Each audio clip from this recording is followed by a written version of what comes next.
Thomas Susemil, muito obrigada por estar aqui conosco no Zoom, na fotografia. Nos conhecemos já há muitos anos, quando éramos jovens, e é um prazer ter você aqui. Muito obrigada por essa oportunidade de conhecer a sua trajetória, como o Thomas Susemil veio parar na fotografia de moda. E assim, bem-vindo. Obrigado pelo convite, Jussara. Para mim é um prazer também, desse seu trabalho de formiguinha que você está fazendo, que eu acho que esse pilar é muito importante que você está montando aí. Bom, como eu vim parar na fotografia de moda? Eu, nos anos 70, no começo dos anos 70, eu acompanhava direto em livrarias, eu era fascinado pela revista Photo. E lá estavam todos os mestres, né, expondo os seus trabalhos. De cara, obviamente, me apaixonei pelo Helmut Newton, Guy Bourdin, Oliveira Toscani, e tá indo.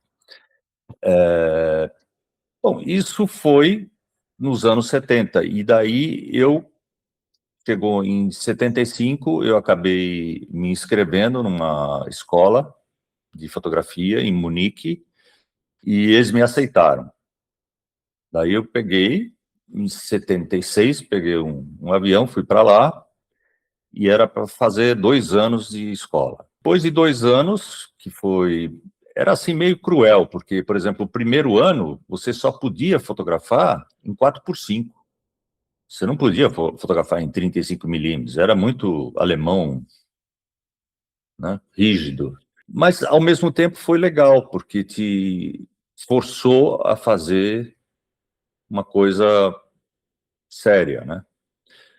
E começar a dominar realmente a 4x5, as básculas, tudo. Quer dizer, você dominar essa ferramenta foi importante para mim. Mesmo que depois eu não tenha usado mais muito, mas a base foi muito importante. Bom, de lá, eu acabei fazendo 2 anos da escola, né, com neve e frio e sol e tudo. E acabei, no final, acabei conhecendo, no segundo ano, eu acabei conhecendo um fotógrafo de moda que quem me indicou era um fotógrafo que também estava fazendo essa escola, e ele me indicou, era um francês, Jean-Paul Mann. E ele tinha um trabalho legal, ele tinha um trabalho bacana, eu gostei e consegui trabalhar com ele. Daí eu fui fazendo laboratório para ele, fazia assistência, fazia tudo. Montava luz, desmontava luz, marcava modelo, marcava isso. Isso na Alemanha? Na Alemanha. Na Alemanha. Na Alemanha. Já era 77 para 78, né? E daí eu estava tocando com ele. Bom, aí foi indo, foi indo, foi indo. Quando acabou esse ano, tinha uma agência de publicidade que era, assim, o meu foco para poder trabalhar lá. E que eles faziam muita fotografia de esporte, é um fotógrafo que nem todo mundo conhece, Chaiko Leitman. Ele tem uma fotografia bem parecida com Klaus Mitteldorf. E aí eu comecei a trabalhar como segundo fotógrafo. Era uma loucura, porque a gente fazia o catálogo da Sport Tech, que era uma loja bem grande, que por sinal fechou, né? Era uma loja enorme, era uma ignorância, porque o cara do fotolito, na época era fotolito, né? O cara do fotolito, ele fez um cálculo e ele fazia umas máscaras que a gente tinha que fotografar dentro da proporção da máscara em 4x5. Então, putz, era uma loucura, porque você encaixava na proporção o tamanho para ele não precisar fazer o crescimento, o enlargement, né? Uma loucura, cara, era uma loucura. Ficava uma pessoa num cubículo colocando filme 4x5 enlouquecidamente, e eram 2 ou 3 fotógrafos, dependendo do ritmo, fotografando, né? Entre eles, eu, né? Daí fiz isso durante um tempinho, daí tinha uns outros clientes que eram legais, que a gente viajava para os Alpes, tinha foto de esqui, neve, ficava no norte da Itália, ficava nos hotéis, levava modelo, levava tudo. Quando passou um ano, o outro cara sentiu a coisa apertando para ele, e aí ele pediu as contas e foi.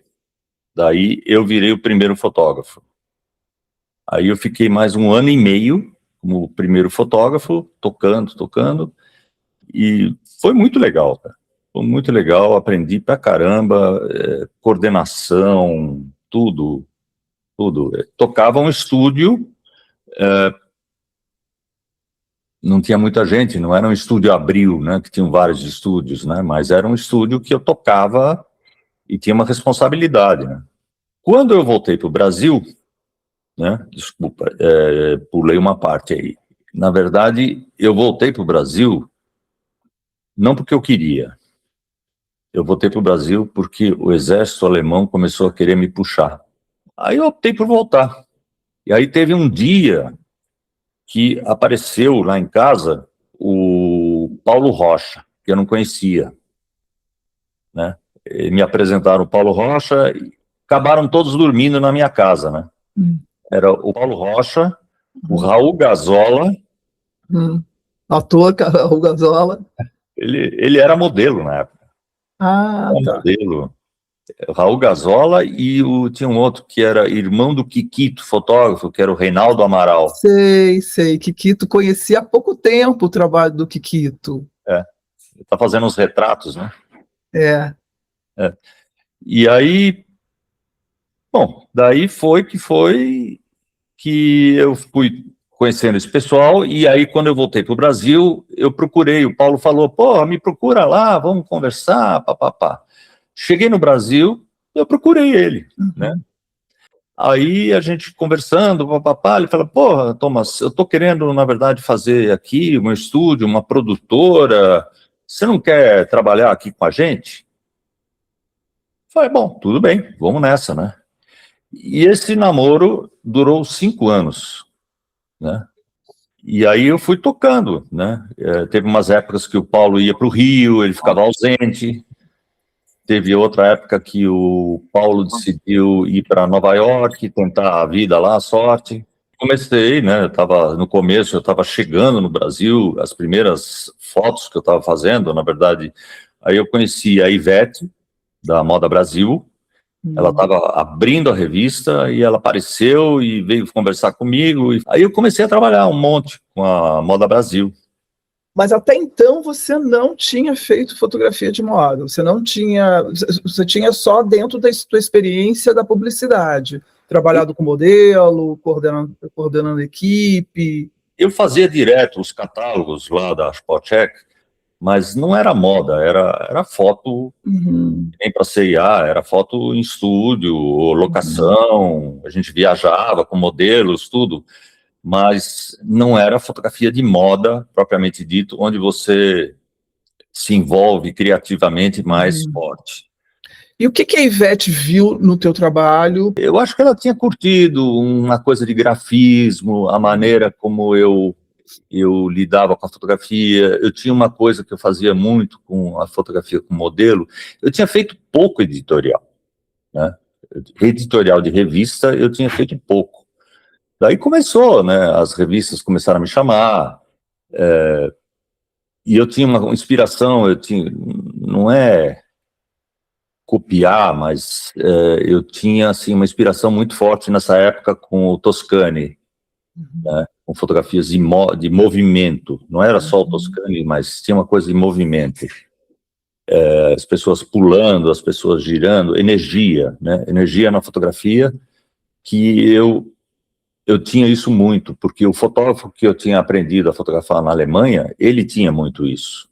Tá? Ele era isso e foi indo e me ensinou e eu me apaixonei com isso e foi indo. Você também veio da fotografia de esporte, né? Quer dizer, e dá para perceber no seu trabalho, quando você vê assim, um resumo do seu trabalho na moda, essa energia que você está falando.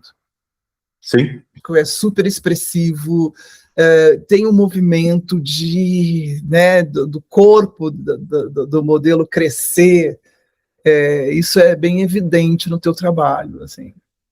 Verdade. Isso é uma coisa que eu curtia muito e me empolguei e fui tocando, né? Daí, a Ivete, o Paulo Martinez também, logo em seguida, começou a trabalhar com ela.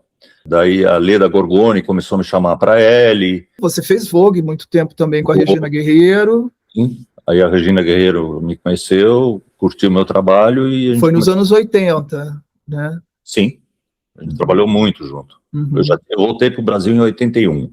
Uhum. Tá? Então eu comecei, na verdade, tudo isso aconteceu de 80 até 85, assim, forte, né? Esse movimento com editoras e coisas assim. Continuei trabalhando até mais tarde, né? Aí o Giovanni Frasson também entrou na Vogue, ele não estava, ele apareceu. Capricho eu trabalhei muito, que era o Beto, a Marcinha. Beto Cavalcante. Como que você conta esse exercício de construção de uma linguagem sua, que não era o forte na fotografia de moda no Brasil na época, para a fotografia, né? Para as revistas para que você foi chamado? Na verdade, eu acabei herdando isso do fotógrafo que eu trabalhei na Alemanha, que é o Jean Paulman, que ele tinha essa coisa um pouco da energia.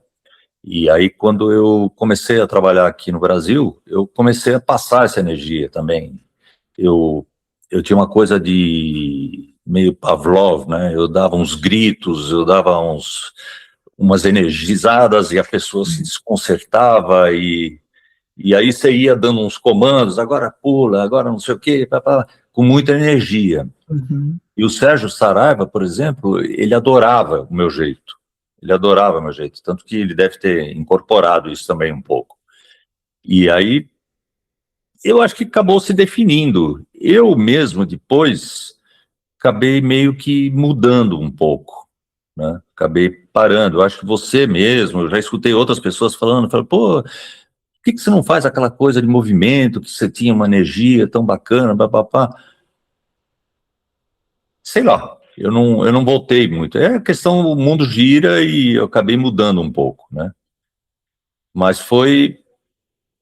essa construção foi acontecendo através desse fotógrafo e através do meu jeito também, e do jeito que eu aprendi a dirigir o modelo, Uhum. né? Eu comecei a, na verdade, impor esse estilo. Foi assim. Tem uma fala do Juan Esteves, do fotógrafo, Sim. meu amigo e parceiro, que começou aqui o podcast do Zoom comigo, que fala que você constrói a imagem na tela, né? Que legal. Você define ali está bem resolvido o teu trabalho. Eu achei isso muito interessante. Bacana. Né? Porque, principalmente hoje em dia, né, que a imagem só vai ser finalizada muito depois, com a ajuda de muito retoque, com muito efeito, com muito tudo. E eu achei isso muito importante na definição dele. Legal ouvir isso. E quer dizer, aquela estatizada, né? Aquela parada ali que você consegue encontrar a imagem, principalmente como você trabalha com a imagem em movimento, isso ainda é mais importante ainda, né? Sim. Acho muito legal o Esteves ter falado isso. Eu acho que tinha, na verdade, uma coisa que era era uma amarração, mas ao mesmo tempo era um exercício de você conseguir chegar no ponto, na essência, com mais calma, que era o Polaroid. O Polaroid, você olhava, olhava, e você fala, puta, não cheguei ainda, não é ainda, né? E aí você ia indo dessa forma, né? Você ia, na verdade, lapidando até você chegar no ponto que você fala, porra, que você tinha o conceito que você tinha conseguido chegar, Uhum. né? Eu acho que isso foi, bem ou mal, era um vício importante pra gente. Era uma coisa boa. Eu acho que para fotografia eu também acho isso importante, porque te dá uma segurança daquilo que você está fazendo, né? Você não vai reproduzindo para depois ver o que vira. Não. Eu acho que esse exercício que vocês tiveram nesse início da fotografia da moda brasileira, que isso está sendo muito interessante conhecer, é a decisão. A decisão estava na mão de vocês, no olhar de vocês. Era tudo centrado no trabalho do fotógrafo e da pequena equipe que envolvia aquele momento. Total. Então, como é esse trabalho para o fotógrafo? Olha, é sempre como é a sua conversa com o editor ou com a produtora de moda, como acaba sendo, né? E o quanto que essa pessoa te dá de liberdade para você, na verdade, contribuir, né? Para você também fazer coisas. Putz, o pequeno, por exemplo, na Vogue, quando o Giovanni não estava lá ainda, ele sempre tinha uma ideia, conceito, mas ele te dava a liberdade para você tocar. O Giovanni, idem. A Capricho era maravilhosa, porque a gente conversava, tinha a Cláudia Bercalti, tinha as meninas, e a gente conversava e tirava ali o leite de pedra, tinha umas ideias, eles às vezes tinham umas ideias, outras vezes eu tinha umas ideias, a gente ia conversando e ia chegando num denominador. Eu acho que a parte mais interessante desse momento na moda brasileira, das revistas brasileiras, era descobrir junto. Sim, total. Né? Não havia, eu até já falei sobre isso, não haviam referências. As referências eram internacionais, óbvio, mas não existia uma referência para a construção de uma revista no Brasil. Era uma descoberta mesmo, né? Foi um momento de descoberta de como construir imagens no Brasil que tivesse significado para o leitor, para a leitora brasileira. Então, acho que foi um momento muito especial. Teve uma outra revista aí nessa história toda que veio depois, muito forte, que foi a Playboy, né? Uhum. Mas aí tem muitas controvérsias. Mas você tem uma trajetória na Playboy? Sim, forte, Então. forte. Eu fiz muito editorial com meninas, era Sem Terra, era não sei quem, era as tops globais o Duran que fazia, né? Uhum. Mas eu fiz uma boa parte também. Fiz uma boa parte, o Crispino também. E a publicidade?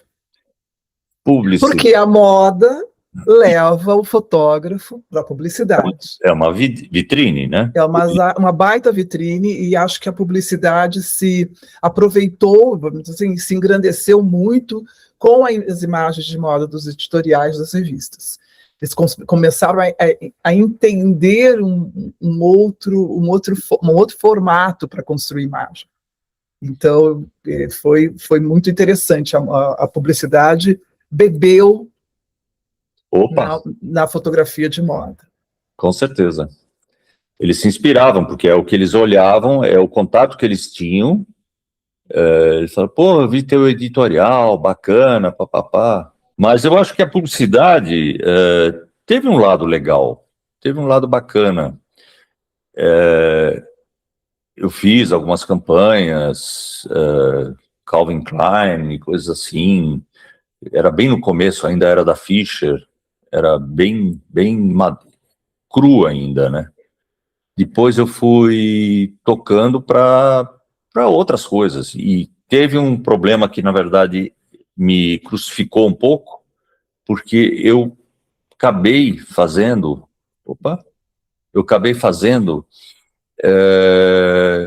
o cliente Pão de Açúcar, ele acabou, na verdade, me puxando para dentro, para fazer muito material, e era um material, assim, absurdo, eram 3, 4 trabalhos por semana. Uhum. Isso meio que me tirou um pouco do mercado, e as pessoas viam isso como uma coisa negativa, né? Uhum. Eu tentei me esquivar disso, mas era difícil. Era difícil você conseguir manter a imagem. Não divulgava isso no meu portfólio, nem nada, não falava, mas é uma coisa que acabava te queimando um pouco, né? Mas eu fazia bastante Almap, BBDO e coisas assim. Uhum. Fiz muita coisa. Tem alguma campanha que você, assim, lembre que foi incrível, enfim, só para a gente ter aqui? Boa pergunta. Olha, teve essa campanha da Calvin Klein, que foi muito legal também, que foi numa mata de pinheiro, que era aqueles pinheiros, e a gente botou gelo seco, fez um cenário meio místico, Uhum. foi bem legal. Assim, eu acho a publicidade, apesar da publicidade beber na moda, né, beber aquela linguagem de moda e tal, talvez eles façam isso exatamente pela liberdade que a gente vê nos editoriais de moda, e eles vivem fora da liberdade, eles não têm liberdade alguma. A moda, ela constrói imagens inesperadas, porque conversa-se muito, troca-se muito, mas chega na hora, muita coisa acontece ali. Muito do criativo surge ali também, né? Às vezes de um movimento do modelo, ou às vezes de uma conversa rápida. A gente constrói muito dentro do estúdio, ou mesmo no momento da locação, né? E é isso que faz a moda ser tão interessante, tão dá vontade de fazer mais e mais imagens sempre de moda. Então, como foi essa transição, né, com a publicidade? Como foi levar essa liberdade, essa espontaneidade que você tinha, principalmente que você levou para a tua linguagem, né, de expressão, de expansão corporal, né, do inesperado para o limite da publicidade? Eu acho que tem um lado meio broxante, porque o editorial é realmente um exercício maravilhoso, né? Na hora que você entra na publicidade, você acaba tendo que trabalhar com limites e layouts e coisas amarradas que o cliente, ou a agência aprovou com o cliente, papapá, papapá. É um porre, né? Mas é isso, né? Não era muito legal, não. Eu li que você foi um dos pioneiros na fotografia digital, É verdade. que você é até conhecido e exaltado por ter se adaptado e trazer, né, vamos dizer assim, Investido nessa... investido assim, sem questionar, porque nós tivemos um momento da passagem, né, a passagem do analógico para o digital, foi um momento muito discutido, muito debatido. Eu mesma fui uma pessoa que recebi num evento vários fotógrafos discutindo isso, trocando essas informações, alguns falando que eu nunca vou fazer isso, logo depois estavam fazendo, porque não existe luta contra a modernidade, né, contra as mudanças. Então, como foi você ser até considerado um dos primeiros, e como foi essa transição?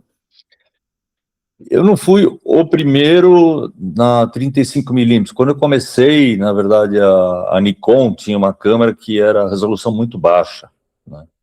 Era 1 megapixel. Depois eles lançaram uma com 3.4, que já era melhor. E aí foram surgindo os backs digitais que adaptavam nas câmeras de formato médio, né? E aí eu fui o primeiro a meter de cabeça. Eu falei, não, vamos nessa. Vamos nessa. E essas câmeras eram muito caras, E depois, na verdade, com tudo isso que aconteceu no mercado, essa reviravolta, depois a resolução virou peanuts, quer dizer, não tinha mais importância, né? Os caras acabaram dando um passo para trás. Mas tudo bem, eu mergulhei, acreditei e fiz. Mas teve o exercício que depois, no final, eu tive que sair fora, né? Acabei vendendo as minhas câmeras profissionais todas. Não tem mais. Porque as formato médio, pequeno, 35 milímetros, elas acabaram crescendo também na resolução. Então, elas hoje, você faz com uma Canon, você faz uma publicidade sem problema, né? E Sony, tudo isso. Então, na verdade, acabou rolando um nivelamento, e hoje em dia também não tem, como não tem mais outdoor, não tem, assim, esses grandes, né? São Paulo tem uma alimentação, então você não tem a grande... Agora, um negócio estranho, né? Por exemplo, um negócio que me magoa muito. Chegou um ponto na fotografia que eu criei um bode, né? Eu criei um bode essa situação do mercado, e meio que dei uma recolhida, né? Mas eu sinto que não teve, sabe, as pessoas com quem eu trabalhava, com quem eu lidava, sumiu, né? O mercado sumiu. Ao momento que eu parei de procurar eles, e parei de aparecer nos editoriais, eles sumiram também. Eles sumiram também e tá tudo bem. Por isso que é tão interessante ouvir fotógrafos, no caso do podcast do Zoom, fotógrafos, mas é tão interessante você rever a história da moda, Sim, você rever uma história. A importância de cada profissional na construção dessa história que chegou até hoje. O ontem já foi feito, já foi realizado, já tá na história, já está lá escrito, entendeu? sim. O que é novo? O que essa pessoa renovou para si próprio e para o mercado? Então, eu acho que isso que é o mais... Sinceramente, acho que isso é o mais importante. Que você vai perder gente pelo caminho na guerra, você vai. Mas vai conquistar outros, né? Você conquista outras coisas, entendeu? Fotografia é sempre... A fotografia, para mim, é um grande exercício de observação. Ela não vai morrer nunca, seja através do digital, seja numa pequena maquininha, ou seja num celular. O olhar é que comanda. Olhar, composição, e é um negócio que você tem que treinar. Eu tenho, por exemplo, colegas meus da escola lá de fotografia, o cara anda com uma câmera pendurada no pescoço o dia inteiro. Ele fotografa, e esse exercício meio insistente, que na verdade acho que lapida também o que é o teu olhar, né? Isso aí, acho que faz parte. É uma forma de evoluir. Eu, como editora de moda, eu aprendi era uma sequência de imagens, né, que você recebe, por mais que você esteja presente durante o trabalho, né, é uma sequência de imagens, e você tem que decidir por uma. Verdade. Porque só uma daquela vai entrar, vai ser publicada. Verdade. Então é outro exercício muito louco, né? Cruel, né? De decidir, né? E a Regina falava, né, que a decisão né, o dizer não é a parte mais importante de tudo, né? Quando você diz não, essa não. E até hoje, assim, você vai treinando o olhar a ponto de você falar, são iguais. Não, não são iguais. Aqui entrou um trechinho, um momento que é diferente desse. E isso é melhor, isso é mais atraente, isso me chama mais. Verdade. Isso é mais gráfico.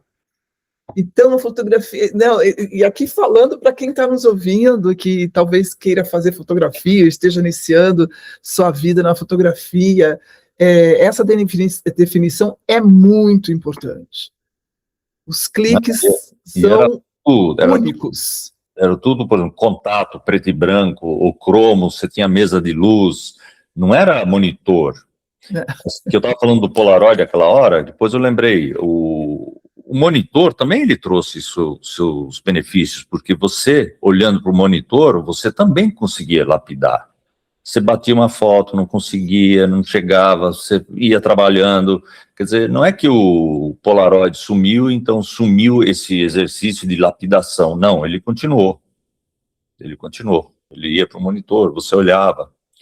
E aí a seleção também. Mas quanto de conta-fio você já ficou Nossa! vesgo? Nossa! A loucura, aquela coisa. Corcunda, né? Em cima de uma mesa de luz, aquele calor. E decidir, por exemplo, eu que tinha que decidir imagens de desfile, as decisões já tinham parâmetros. Se o pé estiver para cima, tira. Tira. Você já criava um não, né? Você criava uma lista de nãos. Sim. Você não podia ver o solado do pé. Mas é muito difícil, porque às vezes é intuitivo, né? Você olha um contato, aquilo que você falou, tem uma foto que é muito semelhante, e aí você tem que pensar na composição. São quantas fotos? São 6 fotos. Essa combina com essa, que junta, essa harmonia, e o que elas contam, as 6 juntas, é o que faz você tomar a decisão do não, né? Exatamente, porque um editorial, ele tem em pouquíssimas imagens, você precisa necessariamente contar uma história. Sim. Todas essas imagens estão interligadas através de uma narrativa que você não está dando, você não põe a palavra ali, né? Você não põe o texto ali, mas depois aquela narrativa de imagem vai te oferecer o texto que você vai escrever. Aí eu já estou falando daqui do meu lado. Né, que o texto vem a partir dessa construção, né, de como foi elaborado com fotógrafo, como foi editorialmente produzida todas as roupas e tal. Isso é bem importante. Enfim. E para mim, por exemplo, os primeiros trabalhos que eu fiz com a Regina, a criatividade que ela tinha, eu lembro que ela estava assim, do nada, ela pegou uma lata de Coca-Cola, ela tirou tampa de cima, tirou a tampa de baixo e virou uma pulseira. Entendeu? Ela tinha umas sacadas assim. A cara dela. Que era genial. Genial. E isso que eu acho que é a coisa mais atraente no trabalho dela, né? Ela não é... Você não pode contar que as coisas vão acontecer conforme o que você está ali vivenciando. De repente, ela tira da cartola. Tira. E isso nela é muito interessante. Observá-la também, construindo imagem, né? Definindo como vai ser o posicionamento da modelo, posicionamento da mão. Aprendi muito também com ela nesse aspecto. Aprendemos. Nossa, eu acho que todo mundo, né? Quem trabalhou com Regina Guerreiro teve aí uma pós-graduação de alguma forma, né? Um curso. Com certeza. Né? Vamos dizer assim, como que você pontua assim, o que você aprendeu com Regina Guerreiro? Assim, 1, 2, 3. Putz, a espontaneidade, a criatividade, o luxo que ela conseguia, na verdade, montar uma roupa, e às vezes, do nada, você estava insistindo numa posição, às vezes ela falava assim, puta, ó, dá uma viradinha nela e vê como é que, né? Ela tinha umas sacadas muito, muito boas e muito fortes, né? Eu aprendi realmente muito com ela. E aí, e o Thomas Susemil hoje, depois de toda essa trajetória muito rica, bem importante, né? Você é um dos nomes que construíram a moda brasileira. E com a sua linguagem, com o seu jeito, com todo o seu trabalho. Então, o que o Thomas... você fez vídeo, Thomas? Fiz alguns vídeos, alguma coisinha. Fiz uns 3 vídeos, assim, e pessoalmente, basicamente é isso, com três vídeos que foram com edição, com mesa, com som profissional, né? Porque hoje é muito natural, né? O fotógrafo também partir para a direção de fotografia, né? Sim. Direção de fotografia no cinema ou na publicidade, né? Documentários. Me conta sobre o Thomas hoje e o que você está aí planejando.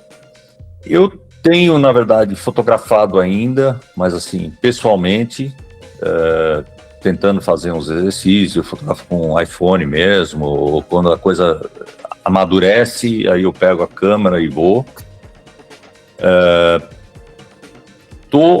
Na verdade, bolando alguma coisa, não sei exatamente o que ainda, mas eu já estou em 2 anos sabáticos, cuidando da família, cuidando da minha vida, curtindo o mundo, viajando, mas tudo isso para lapidar, para daí bolar alguma coisa que seja um novo passo. Eu pretendo, na verdade, fazer uma exposição ou um livro, pode ser que seja com modelo, pode ser que seja só natureza, não caiu a ficha ainda, né? Mas eu estou dando tempo para o tempo, né? Eu não estou forçando a barra. E estou curtindo a vida enquanto isso, né? Curtindo os netos, aproveitando, né? O que eu fiz ultimamente, tinha até esquecido, né? Eu fiz, o ano passado eu comecei a mexer com os arquivos da banda que a gente tinha nos anos 80. Ah, você tem uma banda, é verdade, já ia esquecer de contar. Aí eu comecei, a gente mixou, fez uma remixagem em estúdio profissional, e daí, conseguir as pessoas para tocar essas músicas, foi um trabalho bem árduo, né? Porque o que aconteceu, da nossa banda, o cantor faleceu, o guitarrista faleceu. E aí eles se foram. E então eu tinha que achar pessoas que se encaixassem para tocar aquela música, que curtissem tocar aquela música. Qual é o estilo de música que você toca? Era uma banda de tecnopop, né, dos anos 80. Nós fomos assim, teve o Agentes, que é uma banda totalmente eletrônica, que eu participei também, nos anos 80, 81. E daí veio essa Azul 29, com quem eu toquei. A Azul 29 era menos eletrônico, mas era totalmente eletrônico, né? Então, sei lá, para mim foi muito legal, foi difícil juntar essa turma. E tá no Spotify? Tem alguma coisinha no Spotify. Né? Precisamos ouvir. Vou trazer aqui um pouco desse som, mas... YouTube tem também. YouTube tem uns vídeos. Tá. Azul 29. Azul 29. Mas não é uma coisa que eu pretenda levar continuidade? Não. Eu acho que não tá no meu sangue. Não tá no meu sangue tocar isso pra frente. Pegar a estrada com a banda. Não, é muito complicado. Fazer uma de Bob Dylan e sair com a turma. Eu vou ficar aqui torcendo para a gente ter um livro ou ser uma exposição. Seria incrível uma exposição com o teu trabalho. Acho bem importante. Todo mundo já viu aí as fotos, né, do teu trabalho, que a gente está trazendo aqui no Zoom, mas vai ser muito legal ter oportunidade de ver essas imagens assim, expostas. Acho que vale a pena. Então vamos nessa. Tá bom? Obrigado, querida. Obrigada. Um beijo. Tchau, tchau. Tchau. Tchau.